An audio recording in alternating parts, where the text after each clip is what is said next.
I can still hear the rain from that night. Steady, detached, like the universe didn't care that my wife hadn't come home. It was past 2 in the morning, and every time headlights swept across the window, I glanced toward the driveway, hoping it was her. It never was. A week earlier, she'd told me about a work party. Just a small thing, she'd said, tucking a loose strand of hair behind her ear. Everyone from marketing's going. Even my boss. I'd believed her. After 8 years of marriage, trust felt like something you gave freely, not something you checked on. By 3, her phone was off. My last message, "You okay?" sat there unread. The rain tapered off around dawn, leaving behind a silence that pressed against the walls. It wasn't just quiet in the house, it was quiet in me. She came home just after 7. Heels in one hand, hair a mess, makeup smudged. I didn't ask where she'd been. I just looked at her. She froze when she saw me still on the couch, wearing the same clothes from last night. "Hey," she said softly. "Didn't want to wake you." I smiled faintly.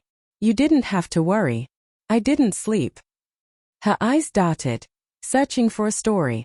After the party, some of us went out for drinks.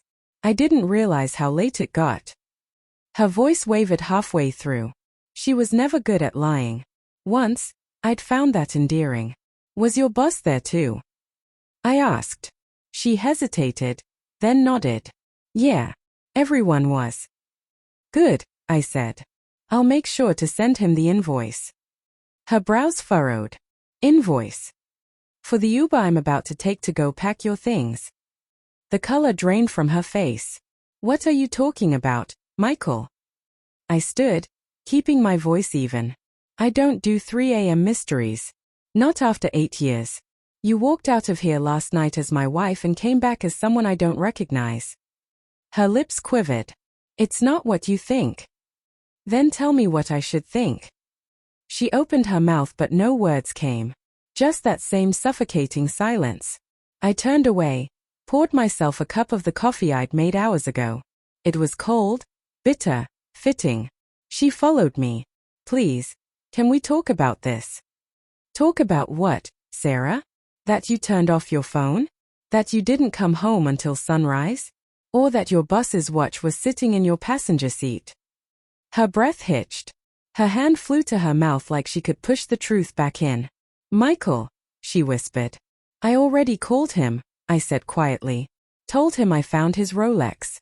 He didn't even hesitate. Just said, 'Oh, thanks, man.'" Tears welled in her eyes, but I didn't feel pity, just exhaustion. Years of loyalty, of believing in something that clearly wasn't mutual, all gone in one night. I set my mug down and looked at her one last time. "You made your choices, Sarah. Now I'm making mine." She reached for me. "Please don't do this." I stepped back. "You already did." I grabbed my jacket and keys, leaving her collapsed on the floor, whispering my name like it could fix what she'd broken. The sun was rising, the sky brushed in soft gold, but I felt no warmth, only clarity. I drove straight to my office and opened my laptop. One email. Her name. Her buses. The company. A short note. "Thought you should know what your senior marketing executive was doing with her manager last night." Photos attached. It wasn't revenge. It was closure. A full stop where there'd been too many questions. When I clicked send, the world didn't fall apart. It just went still, a kind of stillness that finally felt peaceful. By the time Sarah realized what I'd done, it didn't matter anymore. I wanted to watch it all fall apart in real time. Her first text came 20 minutes after the email went out. "Sarah, what did you do?" Then another followed. "Please, Michael, we can fix this." And finally, "He's married. You're going to ruin everything." That last one made me stop. "You're going to ruin everything." Not I ruined everything. Even now, she couldn't take responsibility. That was when I knew I'd done the right thing. By noon, my phone wouldn't stop buzzing. I let it ring while I packed a duffel bag. The house, once warm and full of love, now felt like a crime scene. Every photo, every shared memory had become proof of her deception. Around 2, there was a knock on the door. Melissa, her best friend, stood there, eyes full of panic. Michael, what's happening? Sarah's losing it. She said you sent something to her office. I looked at her calmly. Yeah, I did. She hesitated, torn between defending her friend and facing the truth. That's harsh. You could have just left. I tried leaving months ago, I said quietly. She didn't notice. Melissa sighed. She said it was a mistake. Most betrayals are, I replied. My voice stayed even. No yelling, no bitterness, just honesty. There was nothing left to explain. She left soon after, and I locked the door behind her for the last time.